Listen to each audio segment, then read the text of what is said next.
Hi, everybody. It's Lee Caraher, and this is Everything Speaks, where we talk about how everything you do and say speaks for you, if you wanted to or not. And today I'm going to answer some questions that I've gotten from listeners regarding phrases or ways to say things that set you up for success in a dialogue, even when you're irritated. So, raise his hand. How many of us have said something and go, oh, that's my inside voice outside. I should have said it a different way. Well, I'm one of those people for sure. And I don't know that I've talked to anybody who doesn't feel the same way, that, it's like something happens, someone asks a question and your visceral reaction is bleh. And like, oh God, and that doesn't help. And so, it's our inside voice outside, not filtering out the irritation, not filtering out how much little time we have to deal with something, not filtering out the fact that the person you're speaking with is not on the same page as you. And it is your job as a communicator, it's your job as a colleague, it's your job as a boss to get people on the same page as you so you can all move forward together. Because if you don't, you waste time, you create agita, and agita creates inefficiency. So some of the phrases, so one person said, I just need better ways to say the things I need to say so that a person doesn't get their back up and get ready to be defensive on this. So I've come up with a set of, 12 phrases that I know I've been guilty of, and alternatives that I'm going to suggest to you are better ways to go to create a better relationship and move things forward in a positive way and not have to stop and fix something just because you said what you thought, instead of giving it a little second and said something that will actually help people move forward. So the first one, you don't understand. Now, all of these have a tone, right? You don't understand. Maybe that's on you. Maybe that's on you, that you haven't taken the time to explain it in a way that the other person can hear it. So instead of you don't understand, how about maybe I can explain better? Let me start from the beginning. Or this one, as per my previous email. I mean, if this doesn't just, get your hackles up when you see this in your email, how about let me recap the points I made before. Boom, boom, boom. So that you're bringing your thoughts and you're bringing your point of view and you're bringing your direction to the top of the email, and you're doing the same thing, right? It's not, but per my previous email, it's just pretty passive aggressive. And depending on where you sit in the organization, I have a client who got sent that by one of his direct reports. Per my previous email, I thought his head was going to pop off his shoulders. I'm like, so how do you, and the whole conversation was how he was going to go back to that person and explain why that was inappropriate. And we gave him 4 or 5 different ways to say it. So to recap my points from before, or as in our last conversation, we decided X, Y, and Z kind of things, because that per my previous email is just, that's a doozy. How about when you want something to happen in a certain way? You're the boss. You've done this before. You also want to give people agency to do things their own way to get to a result, but the person doesn't know what to do, or the person's looking for input. And instead of saying, do what you want, and just hoping that that person does things the way will work to get the result that you want, you could say, here's what I recommend. Based on my experience, here's what I recommend to get to this outcome. Do you have a better idea of how to get to this outcome? But if you just to say, do what you want and just hope that you're going to get the results you want without any direction when someone's asked for it, you are setting yourself up for disappointment. And disappointment is inefficient. My favorite word, inefficient. I've gotten this a lot. Lee, you're so direct. Lee, you're so direct. I'm just being direct. I know you want the unvarnished truth. Well, do you really want the unvarnished truth? My son says this to me all the time. Just tell me the truth, Mom. And I want the truth. I'm like, okay, maybe there's a better way of saying, I'm just being direct. And how about, here's my perspective. Based on what I know, I think this is going to happen, that's going to happen, and this is going to happen. Or based on what I know, I think we're going to miss the mark on this. And I think we have time to fix it so that we can achieve the goal. Something like that. But if I'm just being direct, if you're talking to someone that way, you already know that you're going to piss that person off.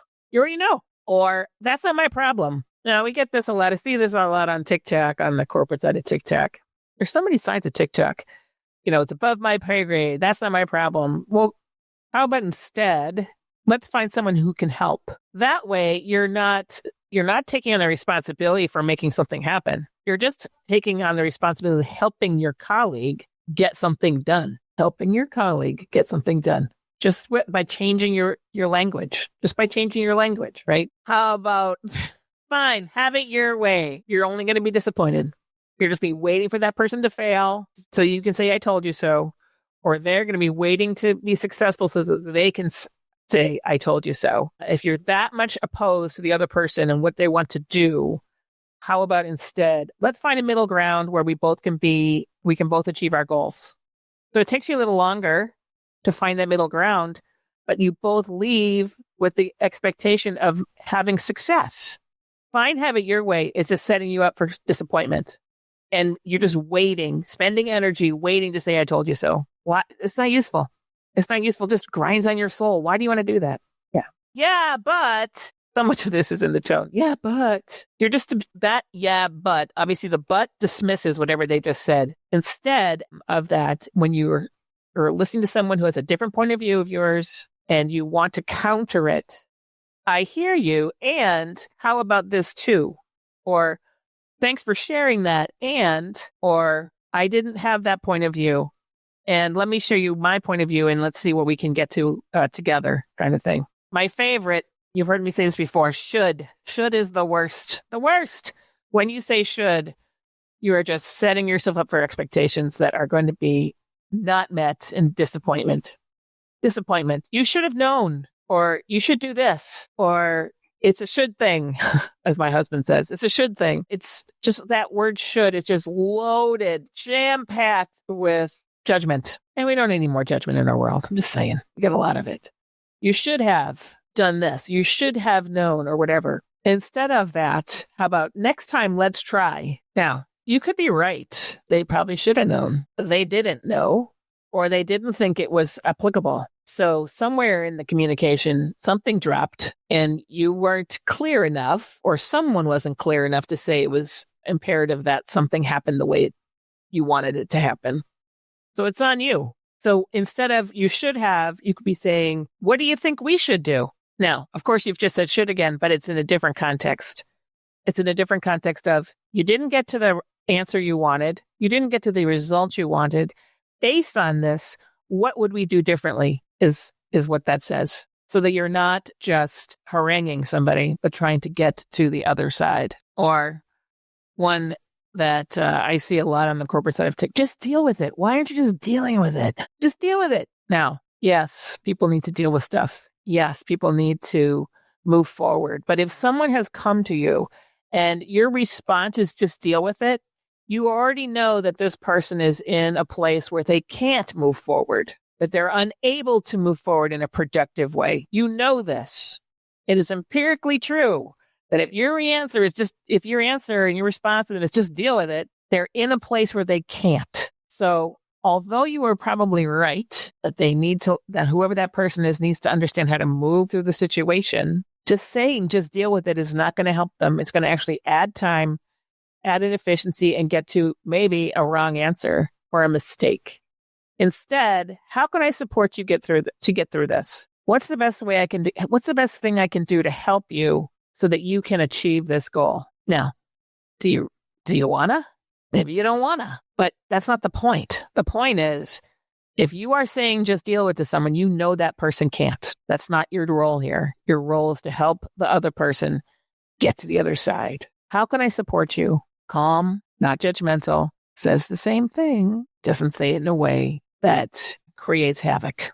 And that, in the end, is what we're trying to do with communication, right?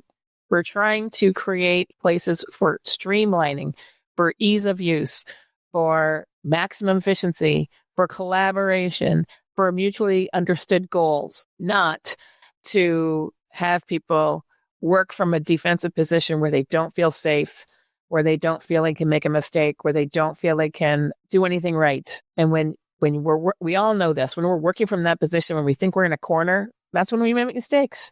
That's when we don't meet our potential. That's when we don't get things done on time. So our job as colleagues, as bosses, as friends, as husbands and wives, as parents, and whoever we are in the world, is how about if we can help it along the way? Okay, I'm Lee Caraher, and this is Everything Speaks.